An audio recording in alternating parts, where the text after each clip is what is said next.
Boa noite, meus amigos que me ouvem, minhas ovelhas, meus ouvintes que semanalmente me ouvem e acessam este canal para juntos a gente poder adorar ao Senhor, louvá-lo. Esta é uma igreja presbiteriana, somos da igreja presbiteriana aqui, central aqui de Jaú. Nos reunimos aqui nesse prédio, na Rua da Quintino, e o pessoal daqui da cidade nos conhece, talvez você de fora não nos conheça, mas em vindo a Jaú, passe por aqui para a gente ter uma experiência física, quando pudermos, se Deus quiser, o ano que vem, tá bom? Então nós vamos iniciar esse momento de celebração, lendo a palavra de Deus, na terceira epístola de João, antes do Apocalipse, terceira epístola, uma epístola pequena, diria um telegrama grande. Assim diz João: ao presbítero amado Gaio, a quem eu amo de verdade. Amado, acima de tudo faço votos por tua prosperidade, por tua saúde, assim como também é próspera a tua alma. Pois fiquei sobremodo alegre pela vinda de irmãos e pelo testemunho da tua verdade, como tu andas na verdade.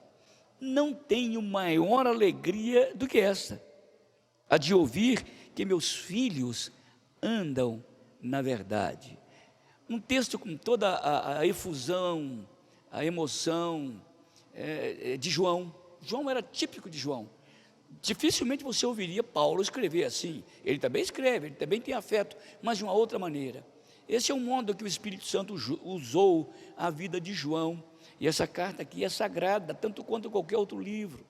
E ele está expressando a Gaio, o seu amado Gaio, que ele chama, a quem eu amo de verdade, que é a minha alegria. É interessante como João demonstra a sua humanidade, porque ele era homem mesmo, não é? Muito querido, muito amado pela igreja, amado particularmente por Jesus, mas humano. Vamos orar. Deus, obrigado por esta noite, porque esse texto nos mostra como os cristãos, os líderes cristãos se relacionavam com seus discípulos, e como os discípulos cristãos se relacionavam com seus mestres. Deus, permita que a gente crie esta burocracia sagrada, de tal forma que a gente tenha plena liberdade do líder com liderado, do liderado com líder, mas essa liberdade nos traga honra uns pelos outros, estímulo e estima uns pelos outros. Obrigado, Deus, por esta carta pequenininha, carta joanina, mas que traz tantas verdades relacionais em Cristo. Deus, permita que esta noite a gente pense um pouco na nossa história, na nossa vida, e possa, quem sabe, a gente estreitar os nossos relacionamentos, talvez que já foram tão achegados, estão tão frios, impessoais, distantes. Ó Senhor, inflexíveis. Ó Senhor, faça essa obra no nosso coração nesta noite. É o que pedimos em nome de Jesus, aquele que nos amou com amor eterno. Amém. Bom, gente, vamos partir agora para a segunda parte do nosso culto, que já lemos a palavra, oramos, e você já ouviu o recadinho o recado das nossas arrecadações, como nós fazemos, como o nosso estilo presbiteriano de fazer isso. Então vamos louvar a Deus. Você vai poder nos acompanhar com a legenda aí embaixo, enquanto algumas pessoas da igreja cantam. Tá bom, gente? Então vamos cantar, vamos adorar, vamos louvar ao Senhor de toda a história e a história desse Senhor do Natal. Vamos lá.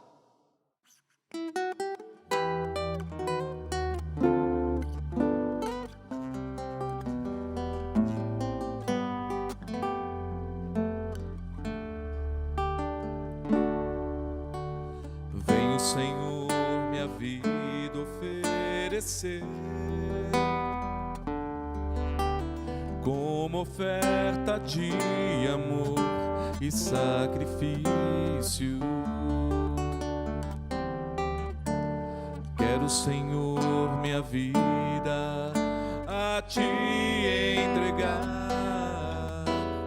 como oferta viva em Teu altar. Vem, Senhor, minha vida oferecer como oferta de amor e sacrifício.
como água cristalina de um rio que vai pro mar.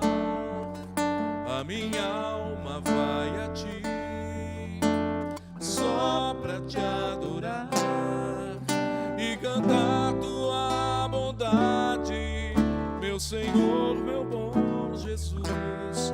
Aleluia.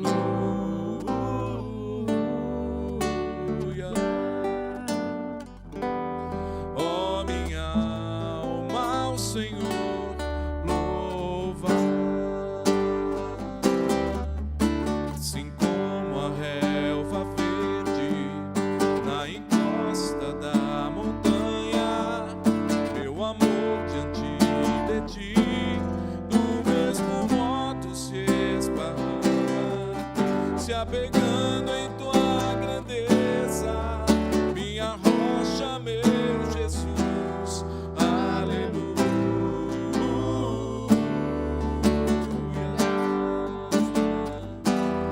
Ó minha alma ao Senhor louva,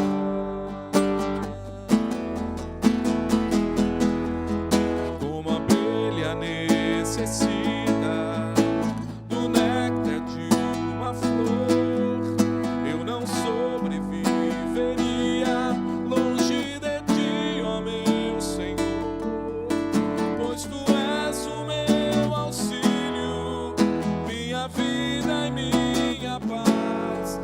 Aleluia.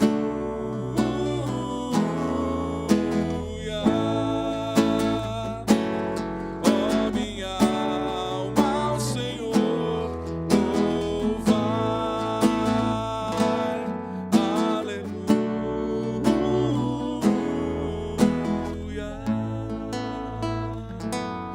Ó minha alma ao Senhor louva.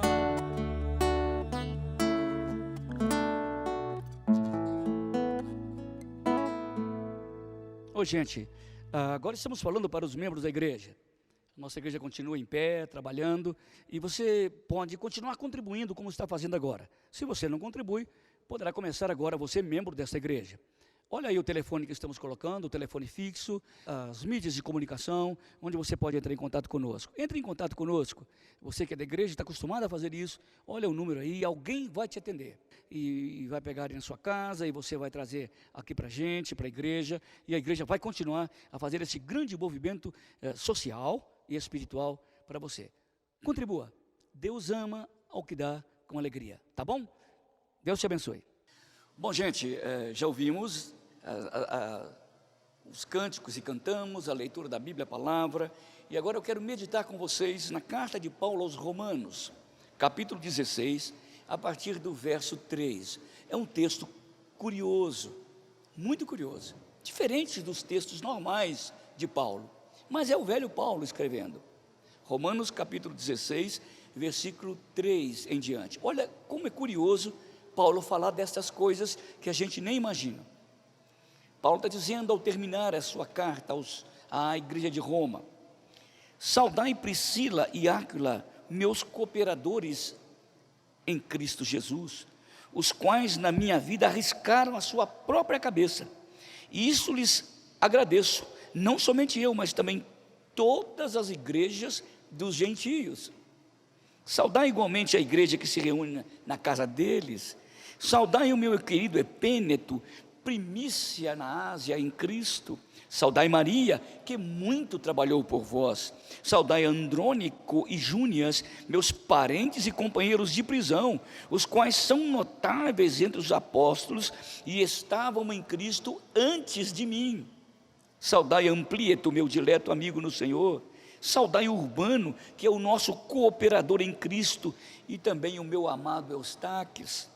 Saudai Apeles, aprovado em Cristo. Saudai-os da casa de Aristóbulo. Saudai o meu parente Herodião. Saudai-os da casa de Narciso, que estão no Senhor. Saudai Trifena e Trifós, as quais trabalharam no Senhor. Saudai a estimada Pérside, que também muito trabalhou no Senhor. Saudai a Rufo, eleito no Senhor, e igualmente a sua mãe, que também tem sido uma mãe para mim. Saudai Ansícrito, Flegonte, Hermes, Petrobras, Hermas e os irmãos que se reúnem na casa deles. Saudai a Filógeno, saudai a Júlia, Nereu, a sua irmã, Olimpas e todos os santos que se reúnem com eles. Saudai-vos uns aos outros com ósculo santo. Todas as igrejas de Cristo vos saúdam. É um texto curioso quando a gente vê isso a partir de Paulo, né? Paulo todo enternecido, é lógico que o Espírito Santo é que colocou isso na mente e no coração dele. E ele está saudando todos os amigos. Nota que ele cita o nome de cada um, e uma pequeníssima biografia de cada um. É interessante a gente conhecer as pessoas pelo nome. Deus me deu uma facilidade muito grande de guardar nomes e fisionomias, e isso tem sido um crédito muito grande para o meu ministério. Às vezes eu conheço uma pessoa numa igreja estranha, na qual eu vou pregar, na outra vez eu a chamo pelo nome: o senhor lembrou de mim?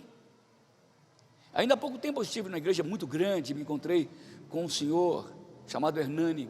Eu disse para ele: você lembra, Hernani, que nós íamos naquele bairro tal, em Goiânia, né? E a gente fez aquele trabalho assim, como o senhor lembra disso? Então são histórias que a gente guarda, pessoas que a gente agasalha no coração e que fazem parte da biografia da nossa vida, e nós fazemos parte da biografia da vida dos outros. Nota que Paulo chama as pessoas pelo nome, por algumas razões. Pessoas precisam de pessoas. Pastor, mas nós somos crentes, Jesus não é tudo para nós? É, relativamente. Pastor, relativamente sim, absolutamente não.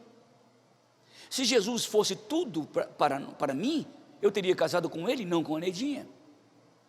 Por que eu estou mostrando essas coisas? Porque há âmbitos da vida humana que Deus construiu em nós, que são, entre aspas, independentes de Deus. Eu sou casado com uma mulher, eu não sou casado com Deus.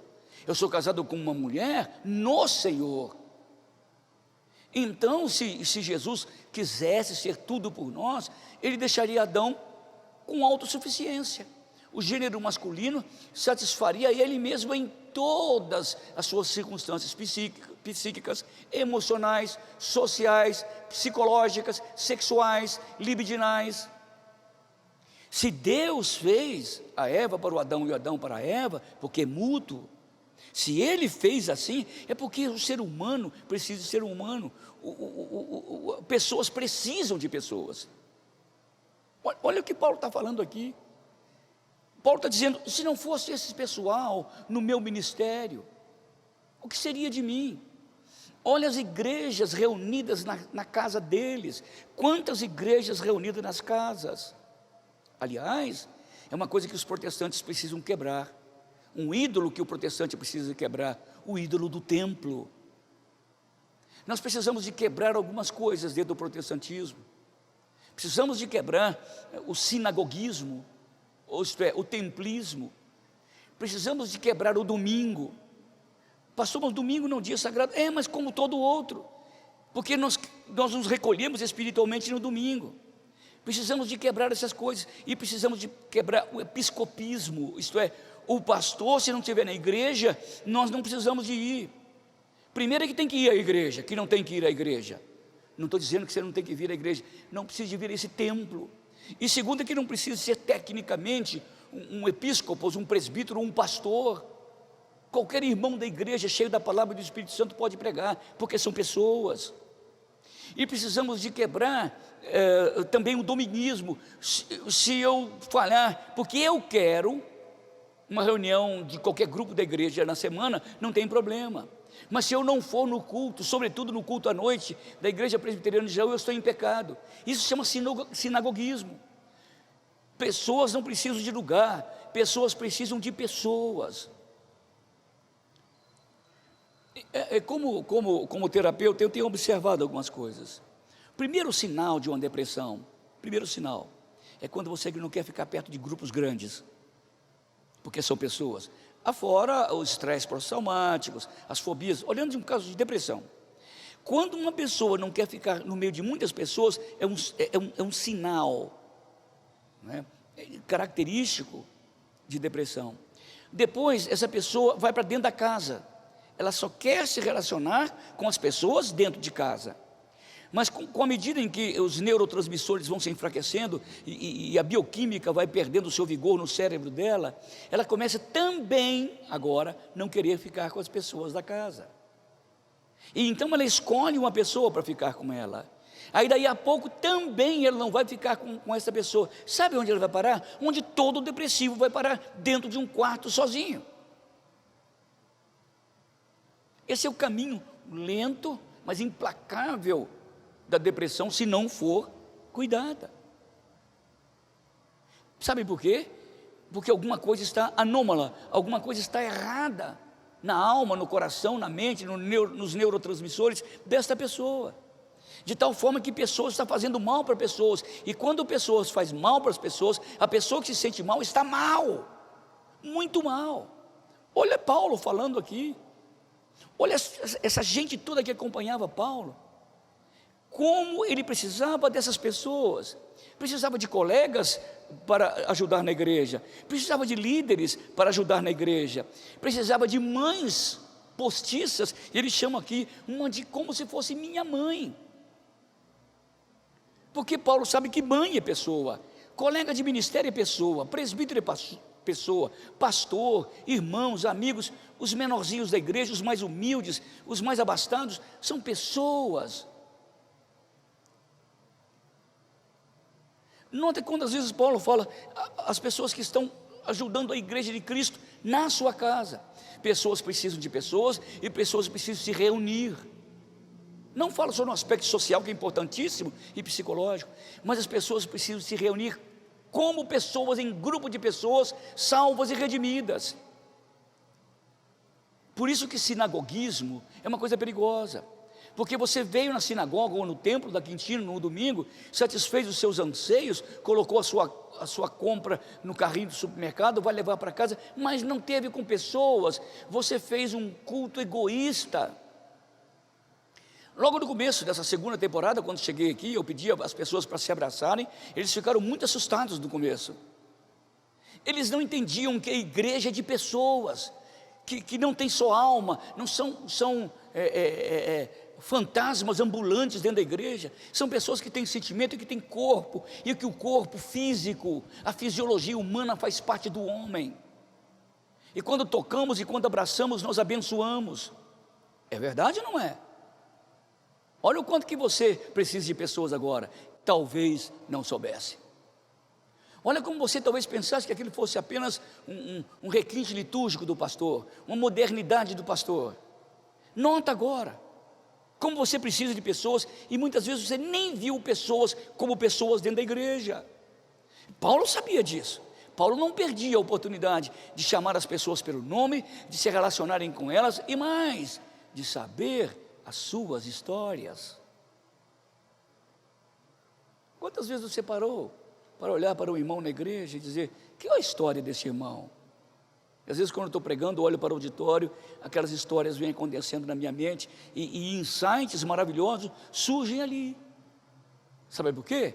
Porque pastor precisa de pessoas. Aliás, pastor sem rebanho não é pastor, e rebanho sem pastor não é rebanho. Pessoas precisam de pessoas, senão ela está doente, seja no campo psíquico, seja no campo volitivo, seja no campo espiritual. Eu não preciso de igreja para ser crente, você não precisa de templo não, de sinagogismo não, mas você precisa de gente. Aliás, você só existe, nem existe, você coexiste. Você só sabe o seu nome porque você aprendeu desde criança como seus pais ou quem cuidava de você te chamava. Foi ali que você aprendeu a identificar o seu nome com o seu físico. Foi ali que você aprendeu a identificar a sua emoção com o seu nome. Foi através de pessoas. E foi através de pessoas que você deu o primeiro passo, que você aprendeu a andar de bicicleta, nadar. Se você tem essas carências sociais e físicas na vida, quanto mais carências espirituais. Os cristãos, sobretudo os cristãos, não são uma ilha. Olha o que Paulo está fazendo aqui, que coisa extraordinária, citando pessoas, citando histórias, citando situações, externando afetividade. Como é difícil a gente trabalhar com pessoas. Como dizia o Jean Paul Sartre, escrevendo no seu livro A Náusea, o inferno são os outros. Sempre o nosso inferno são os outros. Nunca você olha para o seu inferno como se fosse seu. Porque as pessoas que nos encaram e que convivem conosco são humanas como nós, têm hálitos de humanos, não têm hálito de cachorro, de gato. Eles não abaixam a cabeça e banam o rabo, eles nos confrontam, eles nos chamam a atenção, e eles criam uma contraposição à nossa comodidade quantas vezes, e mexe com a gente.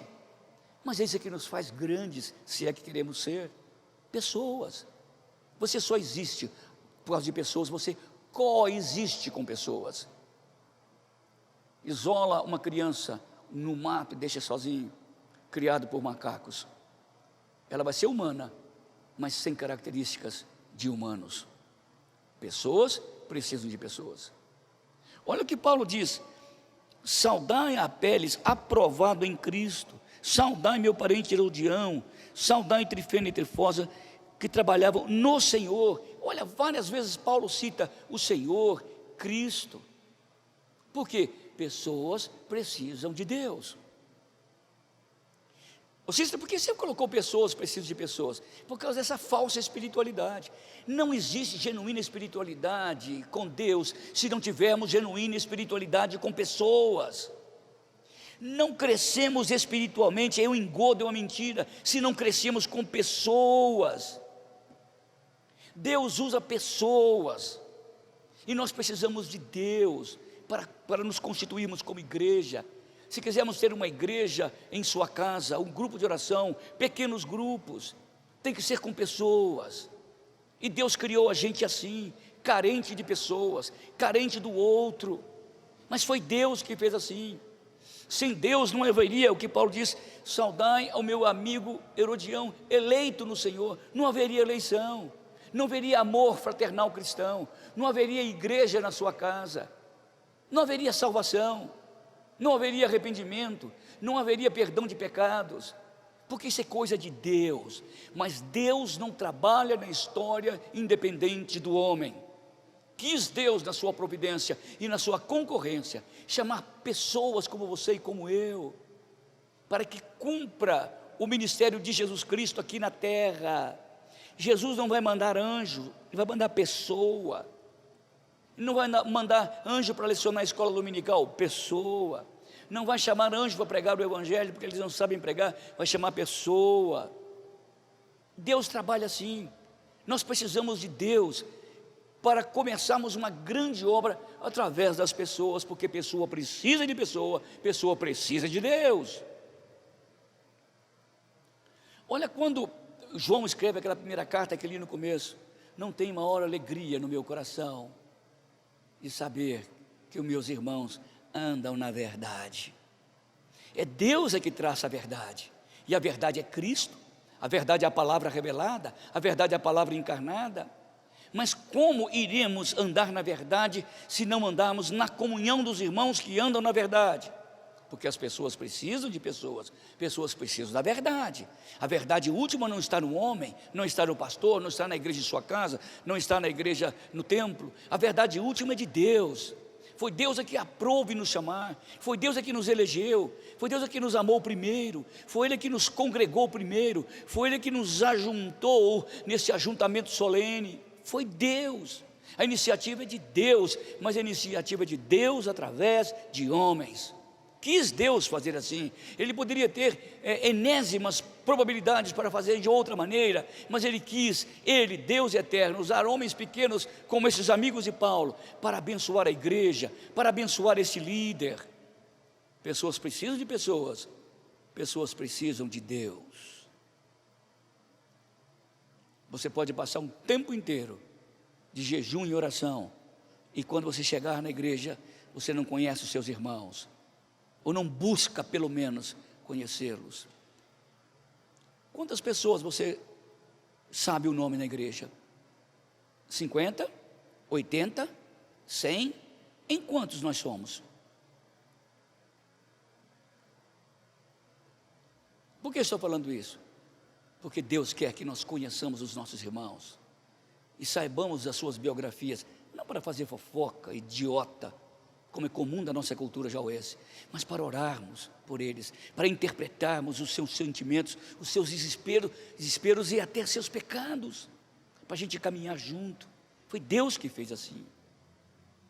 Que neste ano de 2021, por favor, procure conhecer o seu irmão, o nome dele, a história dele, a biografia dele, porque pessoas precisam de pessoas, pessoas precisam de Deus.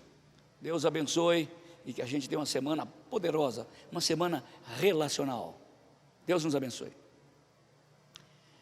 Bom, minha gente, terminamos este encontro pregando a palavra, trazendo essa palavra de despertamento espiritual para a nossa igreja e para tantos quantos nos ouvem nesta noite.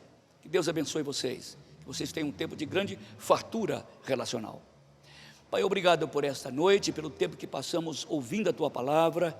Desperta o nosso coração e aguça, Senhor, avulta os nossos afetos e as nossas emoções, nossos entranháveis afetos, que as nossas entranhas estejam entranhadas na vida dos irmãos e que criemos uma harmonia e uma comunhão não perfeita, mas uma comunhão espiritual.